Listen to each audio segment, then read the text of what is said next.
Welcome to the deep dive. Today we're looking at a figure who really makes the big names in fraud. You know, your Ponzi's, your Madoffs look almost like amateurs. We're talking about a man who didn't just sell a fake investment. He invented an entire country, a sovereign nation, just to defraud thousands of people. We are charting the just unbelievable career of Gregor MacGregor. He was a Scottish soldier, a bit of a pirate, and a pathological liar who pulled off what is probably the single biggest con of the 19th century. And did it with, well, with total impunity. We're talking about the equivalent of billions of pounds today. So our mission for this deep dive is to really unpack how this happened. How did this nobody from Scotland manage to fabricate a whole country, the state of Poyais, and get away with it? It's a story about ego and about seeing human life as just a disposable tool.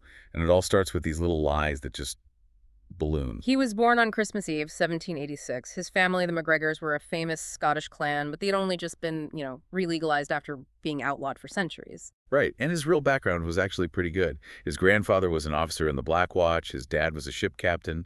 It was respectable. But that wasn't enough for him. When he told the story, he claimed he was descended from high nobility, from the outlaw Rob Roy. And, this is a key detail, he claimed ancestors in the doomed Darien Gap colony.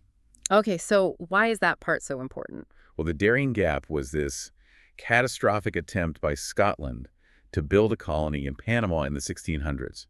It failed so badly it nearly bankrupted the entire country. So by bringing it up, he's tapping into this old national wound. Exactly. He's basically saying, that was a failure, but I, the great aristocrat, am here to finally get it right for Scotland. It's a very subtle, very clever appeal. He joins the British Army in 1803. He's only 16. He's chasing this Napoleonic glory, but he gets sent to Guernsey. Which was, let's just say, deeply uneventful. Right. No glory to be found. But his boredom leads him to his first major upgrade. He meets his first wife, Maria Bowater. And her family was the real deal. Her father was an admiral, they had MPs in the family, and they were very, very wealthy. So he charms his way in, uses her money to buy himself the rank of captain, and gets a transfer to Gibraltar. So pretty boring. He finally sees some action in Portugal during the Peninsular War, but he gets restless fast. He sells his rank, quits the British Army, joins the Portuguese army. And then quits that too, all by May 1810. He's treating it like a temp job. But when he gets back home, something clicks for him. He starts telling people, with a straight face, that he was knighted in Portugal. He calls himself Sir MacGregor. Which is just a dumb, egotistical little lie. But nobody questioned it. And that was the revelation for him. If you could get away with that, a lie that's pretty easy to check, then what else could he get away with? He realized the limits of human gullibility were vast. And with his wife now dead and her family cutting him off, he needed a new plan. That roadmap takes him straight to South America. He lands near Caracas, Venezuela in 1812. The wars of independence are raging, and for a man like MacGregor, chaos is opportunity. And he plays the game well. He gets a commission as a cavalry officer, but his smartest move is marrying Josefa, who was Simon Bolivar's cousin. Instant access to the top. But for the next few years, honestly, he's a total failure. He's always on the run, he misses the big campaigns, he gets trapped in sieges. Until 1816, this is the moment that makes his reputation. It really is. He's with Bolivar's forces, but he and his 600 men get abandoned at a place called Ocumare. And they are deep in enemy territory, 300 kilometers from the nearest friendly stronghold, surrounded by royalists and just swampland. It should have been a death sentence. But instead, he pulls off this remarkable feat of leadership. He leads his men on this incredible 300-kilometer fighting retreat. He's not just marching, he's outmaneuvering the enemy at every turn. Tricking Spanish troops into charging into swamps, things like that. Exactly. Brilliant tactical maneuvers. When word gets out, he is, overnight, a genuine hero. Bolivar himself gives him the Order of Libertadores. For one brief moment, he actually earned the hype. But a medal isn't enough for him. He wants power, he wants wealth, so he decides to just take it himself. And this is the shift. He goes from soldier to basically a freelance conqueror. It starts in 1817 with Amelia Island in Florida. He hires 200 mercenaries by promising them huge estates he doesn't own. The Spanish garrison there surrenders because they think it's a full American invasion force. So MacGregor declares the Republic of East Florida. And his first act as president, he sits back to drink and sunbathe. Unbelievable. He even pays his men with currency. He just prints himself. Yeah, Republic of East Florida dollars. And then once he's had his fun, he just slips away one night, Mm. sails off with the ship and all the real money, leaving his mercenaries to their fate. It's a pattern. He does it again in Portobello, Panama in 1818. Hires men, takes the city, fails to set up any defenses, lounges around, and then flees when the counterattack comes. Leaving his men behind. Again. The last time is in 1819 on the Venezuelan coast. He takes a city, gets drunk instead of organizing a defense, and when the Spanish retake it. This time, they line up his surviving mercenaries and shoot them. And that's the final straw for Bolivar. Absolutely. Bolivar is furious. He declares MacGregor a traitor and issues a decree that any Venezuelan who sees him should kill him on sight. So now he's a wanted man. He's on the run from the Spanish, the Americans, the British, and his own former allies. He vanishes. He vanishes into the Mosquito Shore, the coasts of modern-day Nicaragua and Honduras. It's hot, wet, desolate, notorious for disease. This is his lowest point. And it's at this lowest point that he comes up with his greatest lie. While he's hiding out, he befriends the local tribal leader, a man named King George Frederick Augustus. He gets him drunk. And he walks away with a title deed to 8 million acres of tribal land. He takes this completely fraudulent piece of paper back to London in 1821, right in time for the coronation of King George IV.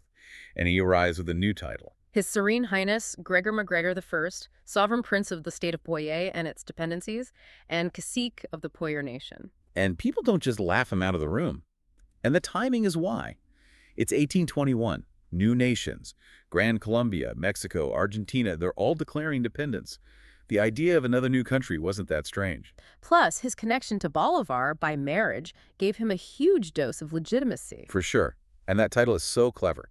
Prince appeals to the Europeans, but Cacique is an indigenous title for a chief. He's claiming authority in both worlds. But the real foundation of the con was the guidebook. He publishes this book under a fake name, describing Poyais as a paradise. A total utopia. The soil can support 3 harvests a year, the riverbeds are full of gold nuggets. And the most audacious lie of all, no tropical diseases. Right. On the Mosquito Shore, which was infamous for yellow fever and malaria, but if you've already bought into the idea of rivers of gold, you're probably not going to fact-check the local epidemiology. He targets Scottish communities in London, playing on that old Darien Gap failure.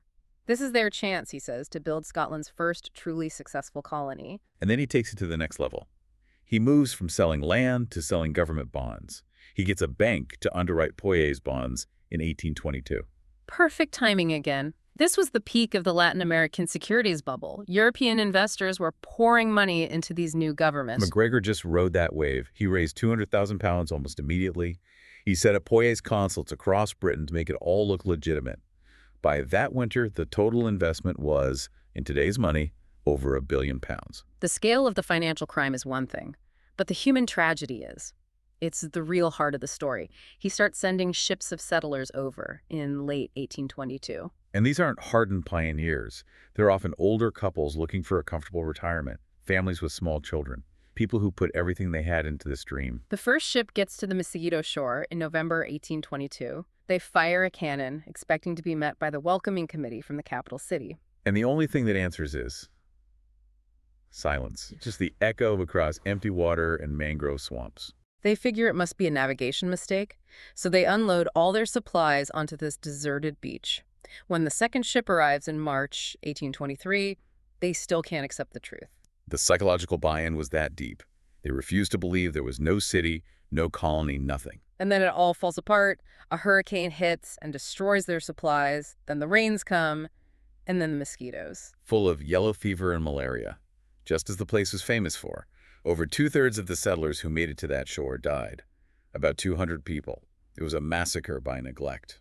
The Royal Navy only found out by chance when a passing ship saw the state of the camp. They evacuated the survivors and actually intercepted 5 more ships on the way to Poyais. They probably saved hundreds, maybe over 1,000 more lives. When the news finally broke in London in October 1823, MacGregor was already gone.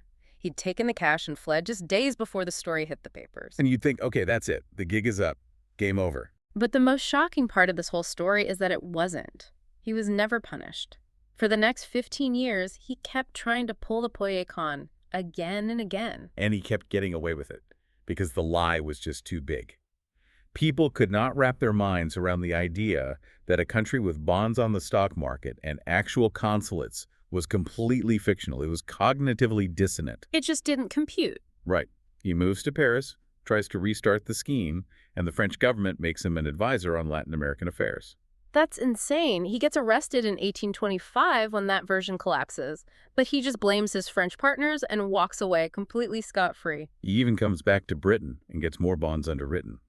Luckily, by then, the bubble had burst, so there were no investors.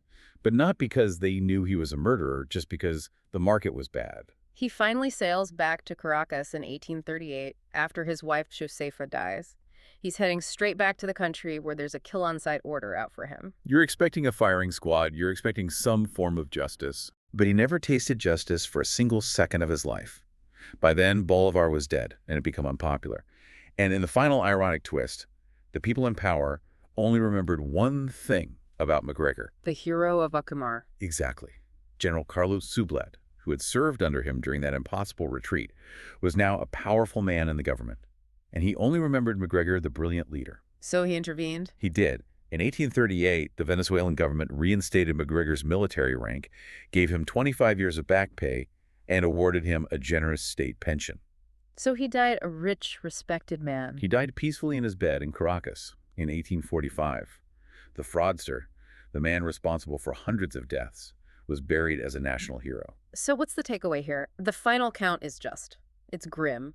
He's responsible for the deaths of at least 500 people, between Poyais and the mercenaries he abandoned, and he faced zero consequences. The story is a bleak, but I think a necessary warning. It's a reminder that sometimes the bad guys win. Sometimes the people who live happy, respected lives are the ones who cause unimaginable suffering. And I think the real lesson is that his greatest protection was the sheer scale of his lie. The idea that someone could just invent a country was so big, so outlandish, that people couldn't process it as a falsehood. Which leaves a question for you listening today. If MacGregor got away with it because his lie was too big to be believed, what modern high-stakes fabrication might we be accepting as fact, simply because the possibility of it being fake is too enormous or too complex for us to even process? Something to think about.